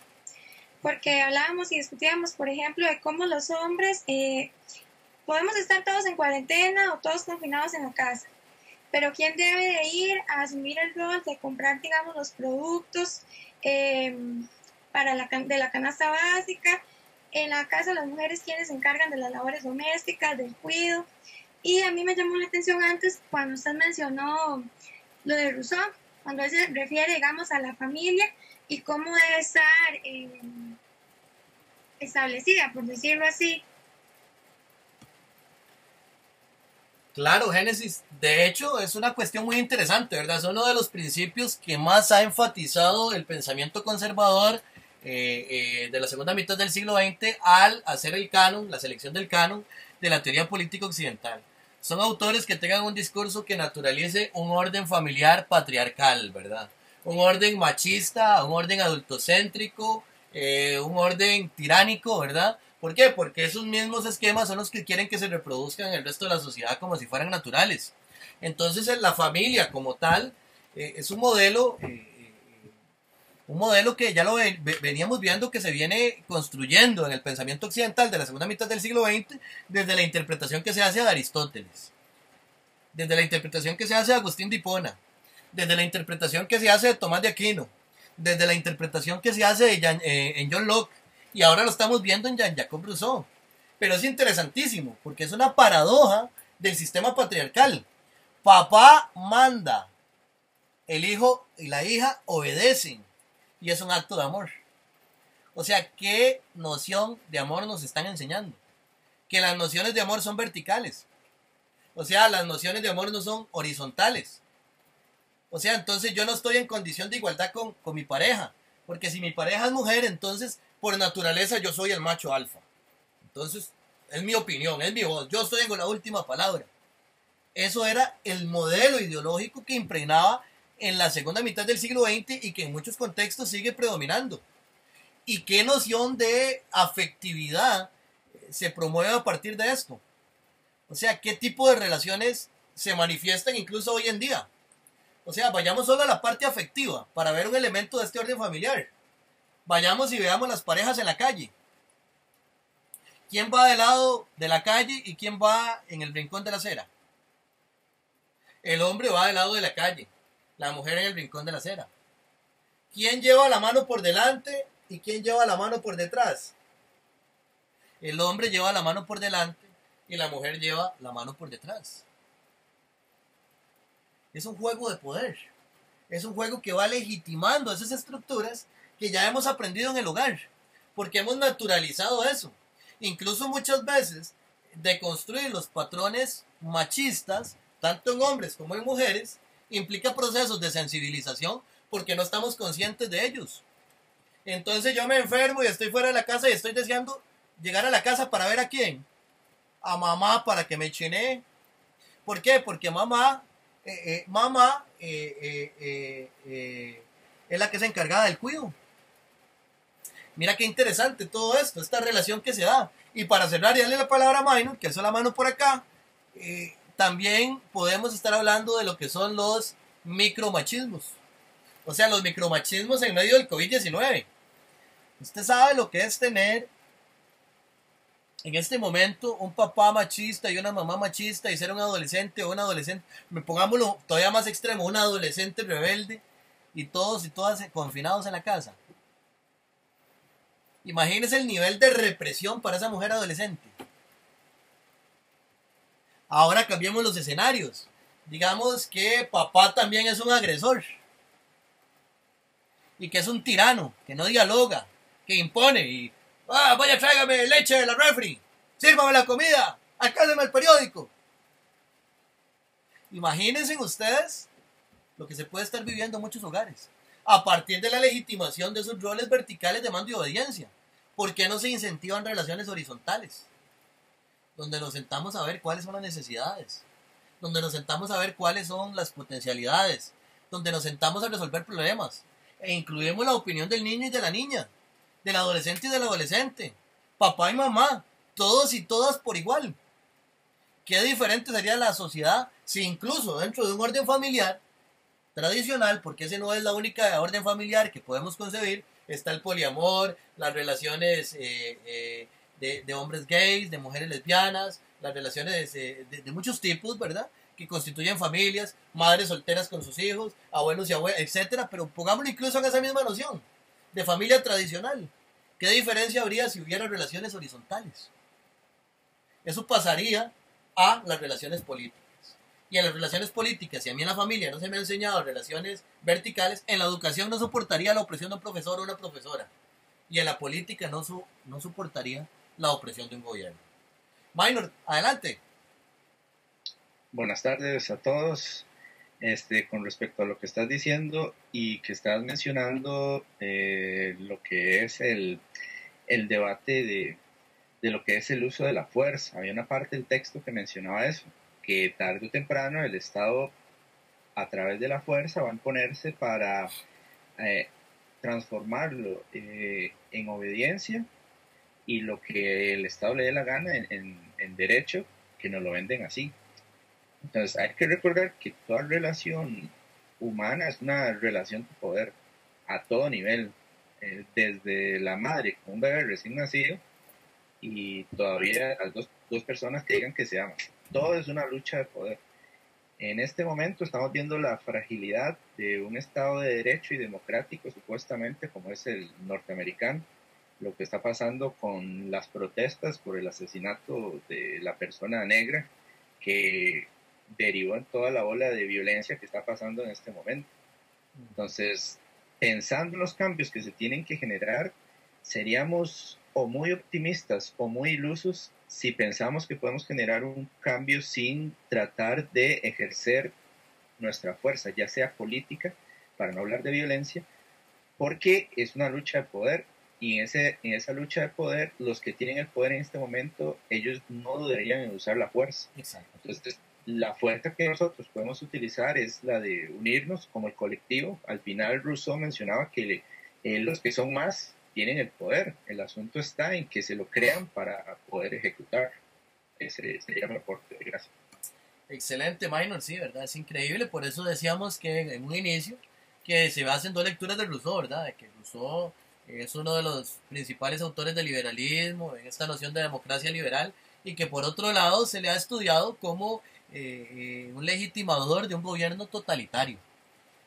Es sumamente interesante, ¿verdad? Porque el gobierno tiene la facultad de emplear la fuerza para asegurar la fuerza común que nos hace conservarnos. Porque sin el Estado nos morimos. Entonces el Estado tiene que existir. El Estado tiene que existir de acuerdo a las leyes por las cuales fue creado el Estado. Y el legislador tiene que legislar leyes que vayan de acuerdo con esas leyes por las cuales se le instituyó como legislador. Pero si actúa de acuerdo con esas leyes, si actúa de acuerdo con esos parámetros, el Estado puede reprimir. Puede reprimir para garantizar la obediencia, porque la obediencia es un deber que hemos asumido a la hora de conformar el contrato social.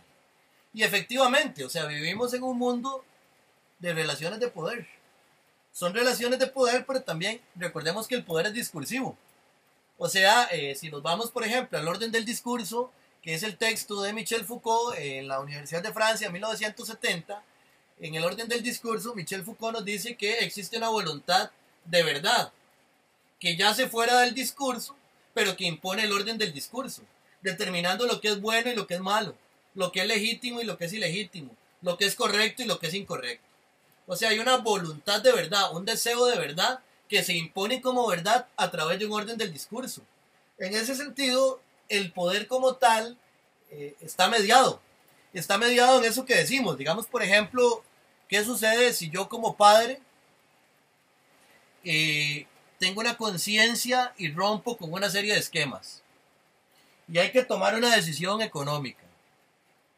Y yo, en lugar de llegar y tomarla arbitrariamente, o incluso de tomarla con mi esposa, como si fuera un matrimonio heterosexual, normal, corriente, sentamos a toda la familia y lo exponemos ante el niño y la niña de 5 años y les pedimos opinión. Vean qué diferencia. Cuando más bien estamos en una sociedad donde el poder ha estructurado un tipo de relaciones de acuerdo con las cuales, si el niño pregunta o la niña pregunta, ¿qué les decimos? No inventen, ya todo está inventado. No pregunte tanto. Deje de preguntarse que se va a volver loco. Entonces las relaciones de poder es algo que tenemos que aprender a leer y a deconstruirlas. A proponer otro tipo de relaciones humanas. Eso es sumamente interesante y para eso es importante lo que decía Minor. O sea, tenemos que buscar el colectivo. O sea, el cambio no podemos hacerlo solos y solas. O sea, tenemos que buscar colectivizar esto. De hecho, en ese sentido, la cátedra ya en estos días va a lanzar el proyecto de educación popular. Tenemos como alrededor de 15, 16 propuestas de cursos, talleres para llevar a las comunidades. Entonces, más bien, si ustedes viven en alguna comunidad, que conocen algún grupo organizado, pueden comunicarse conmigo y les paso la información para ver si a esa comunidad o a ese grupo les interesa participar de alguno de los talleres, de los cursos o de varios, y en qué modalidad les gustaría participar, porque aquí tenemos que empezar a hacer eso. La cátedra venimos trabajando en distintos niveles. En un nivel ideológico, superestructural, que es este, ¿verdad? Los espacios de academia abierta. En un nivel dirigido a romper los sesgos de la información, el cual es en, ¿cómo es que se llama? En el diario Más Allá de la Cortina. Que ojalá que le estén dando seguimiento y ojalá que compartan las noticias para que más personas puedan ir llegando a este tipo de información. ¿Cómo es que se llama? Por otra parte, este proyecto de educación popular, donde pretendemos ir potenciando procesos en comunidades.